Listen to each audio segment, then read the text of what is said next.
What's going on YouTube? It's Random Randy here, and today I'm going to be doing the top 5 things the next PlayStation Vita should have, aka my Dream Vita Part 1. This is the 2-part series. Stay tuned to the channel for that. We're going to go ahead and jump straight into it. On number 5, we have L3 and R3 buttons. I think it should have L3 and R3 buttons so you can have more controls, as in shooting games. The L3 and R3 button usually allows you to sprint or use iron sight aiming, while on stealth games usually use L3 to crouch, while on some other games I don't usually need L3 for major things. You can use it to pull up the objectives or the maps, or in Minecraft it lets you change your perspective of the character, etc. They have a lot of uses for it, and I feel like it will also make the PlayStation Vita feel like a traditional console controller. And that's that. For number 4, real internal storage. And I don't want to hear anybody, not even Vita fanboys, say the PS Vita 2000 has 1 gigabyte of internal storage. Face to face, let's talk for a moment. If you want to download Rayman Legends on a PS Vita 2000 without a memory card, can you do it? Nope. 1 gigabyte is not enough. It's not enough, especially if you really want real AAA games. It's not enough. I'm thinking at least 8 gigabytes of space is what we need for internal storage without spending $100 for 64 gigabytes. We need real internal storage so we can just spend a lot of money on the system and spend less money on the memory. Make sense? Good. Number 3, multiple accounts. Gosh dang it, it's so annoying how when you have more than one account that you want to use with games, I have to reset my PS Vita just to play PlayStation All-Stars Battle Royale, and then I have to start it over, reset it again for factory reset, and download everything over with my main account, Runner 2, Guacamelee, all that stuff, and the download process is grueling. The stupid intro video is dumb. Why can't they just let us have more than one account like the PS3 and PS4? It would make life much easier, and it would help transfer games that we have without having to reset our whole system. And if you don't have PS Plus, you're going to have to restart all your games. And I found that out the hard way because my trial expired without me knowing. Number 2, L2 and R2 buttons. I don't even have to describe this one. Imagine a world where you're playing a shooting game or remote play on PS4 and you have to shoot and you have to press the top right corner of the back touchpad. It's horrible.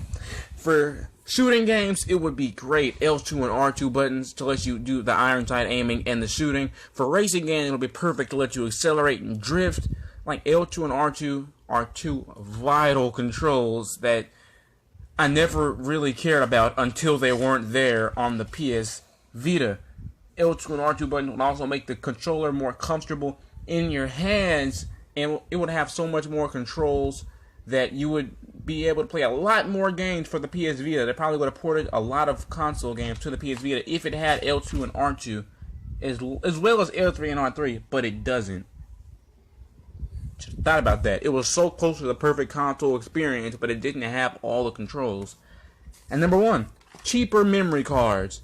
When I got a PS Vita, I was ecstatic. I thought, what could possibly go wrong? But no. No. I looked up a memory card because my 8 gigabyte one was full, and I was happy to see that it cost $50 for 32 gigabytes and $100 for 64. Now, that is one of the worst prices.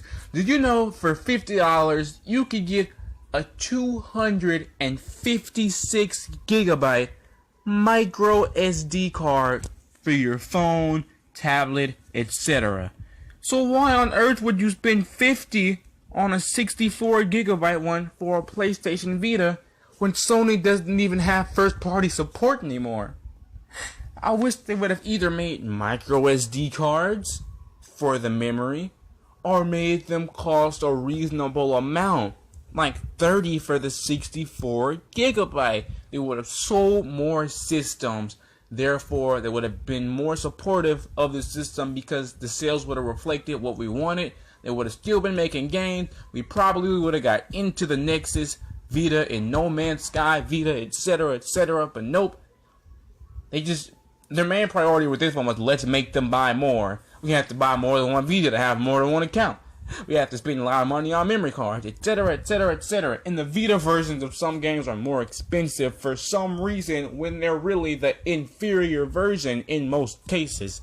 I kind of went off on a ramble there, but that has been my top 5 things the next PS Vita should have. I think that's what I said at first. Make sure to leave a like if you do like to see more things about the PS Vita and videos like this of the sort. Subscribing will ensure that you see my content the moment it comes out, unless you have slow Wi-Fi, then you have to wait a couple minutes before it uploads, but it will. And leaving a like will ensure that you love my videos, and I will make more like that. Thank you. So that's all. Peace. See ya. Bye-bye.